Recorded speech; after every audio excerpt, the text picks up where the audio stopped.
Today we take this seemingly miscellaneous pile of parts and we're going to put it together and make a light bar for the 55. A little super bright for the 55.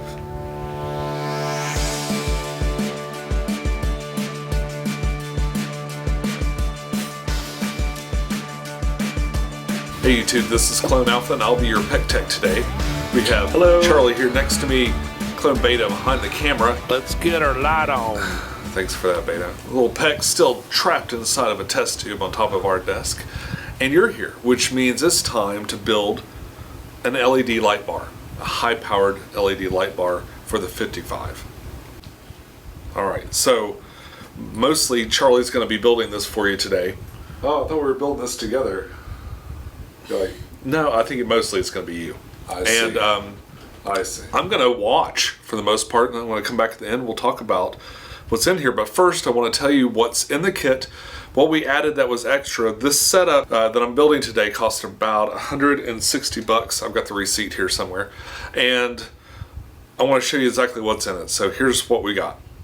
Now the 12 LED retrofit kit comes with this driver that'll power up to 14 LEDs, a power cord, some attaching cable nuts there, another little power cord for the driver to the LEDs, these little cords that you can get in different lengths, and I also got some thermal grease.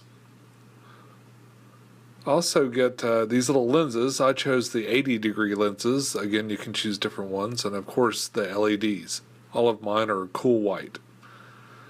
What extra I got is this 36-inch heatsink with a splash shield. And these little nuts come with a heat sink, and I got a mounting kit for it too. Okay, now that we know everything that's in the box, let's start by taking off this lens cover. Before you go, would you just, there we go. This lens cover that comes with this heat sink will keep your LEDs safe from splashes, should water splash up into the electronics, which wouldn't be good. And I guess the first thing I'll do is start with getting these LEDs installed. So let's open those things up and get them oriented into this frame. Okay, so we bought this heat sink and it said it was drilled and tapped. But what it has actually is this small little groove and these tiny little nuts and washers and screws. So I guess you're supposed to screw these in somehow and then work the LEDs up the frame and put it in there. But you know what? That's just kind of a pain in the ass. It's going to take forever. And so what I've done is I've brought back out from the last LED project the thermal adhesive, and I'm going to use that instead just to make this a quicker job. It's got two parts, part A and part B. I'm going to mix them together like you do just any other adhesive. Then you can just glue these LEDs down. And I'm going to string these up, and then I'm going to just glue them all the way down through here. Alright, so we do that now. What I do to get these open is I sort of peel these open one layer at a time and then just pluck them out. These have these little squares at the top that help you orient which way they're facing, so you can kind of get them all going the same direction, which is important for wiring them together. Okay, so wiring these up is pretty simple. I'm going to use these little wires here, and I selected the 3-inch. You can get these in different lengths. I selected the 3-inch. That's what you're seeing here. These only fit in one way, so it is very easy to orient them. You want to make sure that these all have the little squares facing the same direction, up or down. Cord will twist along the way.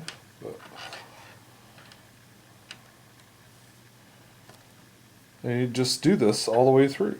I think last time I built this thing, I had these already set, like I glued them down and then I put the wire in. This is so narrow, this little gap is so narrow, I don't think I'll be able to do that. Of course, I did start with the loop back first, or I don't think that's the right word for that. I did do the ending part, the terminator, that's what it is, the terminator. First, don't forget the terminator. Yeah, in retrospect, gluing them down might have worked a little bit better, but I don't even know how this is going to fit.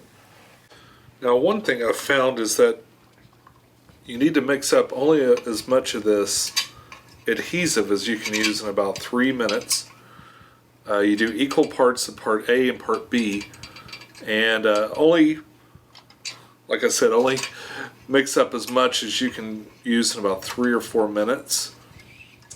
I found that I can do about 3 of these in that amount of time.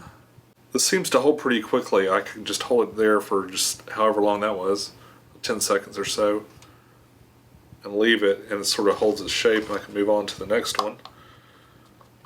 And you want to get,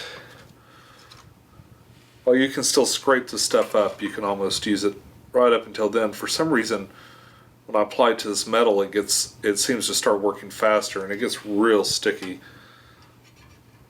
So I'm just trying to, again, if you're real thorough, you can measure out and get them exactly in proportion all the way down, and that would be smart. That's not what I'm doing. I'm going to just sort of guesstimate how these are going to lay out. So far, it's looking pretty good. It's a little sloppy. I'm putting on a little bit more than I need, I think, but you know, I think this will work. And on the very last LED, as we glue it in, I'm going to go ahead and install the power cable that goes for it. It's because it might be hard to get in there or to do this once it's glued down. So I'll put some glue on there. It'll be all wired up. Okay, now I'm going to put on these little lenses, and these lenses here, they will broaden the reach of the light. I've got the 80-degree lenses, and I think you're supposed to glue these down. You're actually supposed to put like a little tiny dab of glue on a pen or something next to the LED and then kind of squish it on. They're square and they'll fit on there, but they will pop off really easily, so you kind of have to be careful. I think for now, I'm just going to press mine on. I've got that shield, so it shouldn't fall into the water, but I'm going to just press these on. I wasn't sure about the degree of the lenses that I would need. You'll notice that this is a smaller light bar. This is a 36-inch light bar and not a 48-inch, which would be the entire length of the tank. You don't actually need the light bar to reach the ends of the tank, especially if you're going to hang it or something like I plan to do. But I'm not sure if I'm going to hang it or not, and if I set it straight down on the aquarium, these lenses might be too narrow to spread the light the way I was hoping they would. So time will tell on that. We'll see in just a little bit.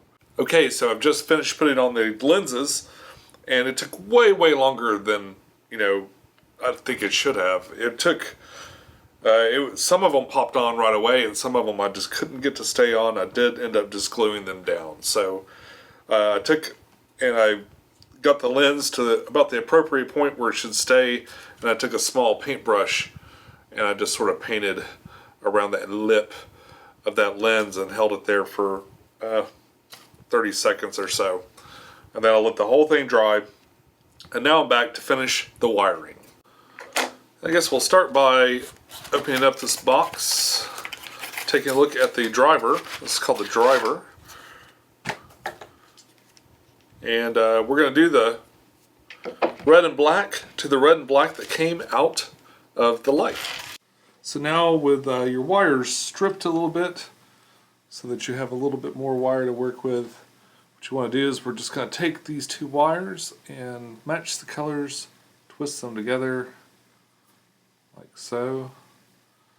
Then I'm going to apply this little cap, shove them both into the end of the cap, hopefully, and turn the cap, and you're all sealed up. Alright, repeat with the red. Alright, now that these two wires are connected, we're going to need to strip a little bit of the power cord. Expose some of these wires so we can get a look inside and twist those together. And this will be the last step before we can power this thing on. Okay, now once again, once you get this black wire, this black power cord open, you're going to see the three wires here, white, black, and green. I'm going to take the green wire, just double it back inside, because it won't be used. That's just the ground. It won't be used. And these two wires can connect to the blue and the brown wire that come out of the driver. And because it's AC power, it doesn't matter which one goes to which. You can go either way, so you can't really mess this up. Just strip these wires out a little bit, and we'll put them on with the bigger nuts here. Just going to give it a little bit of a twist around there.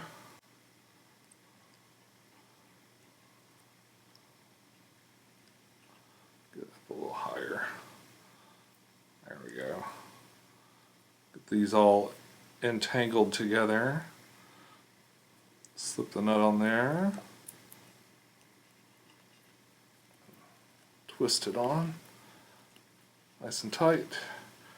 And I'll do the same for this one. You can solder these together if you like.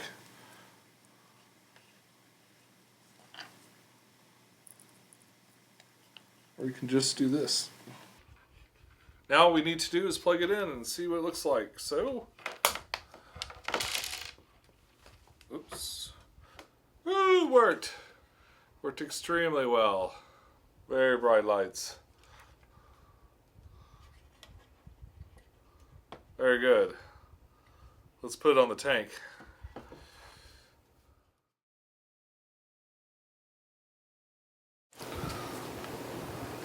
Wow, that looks nice. Oh yeah, that's a lot better.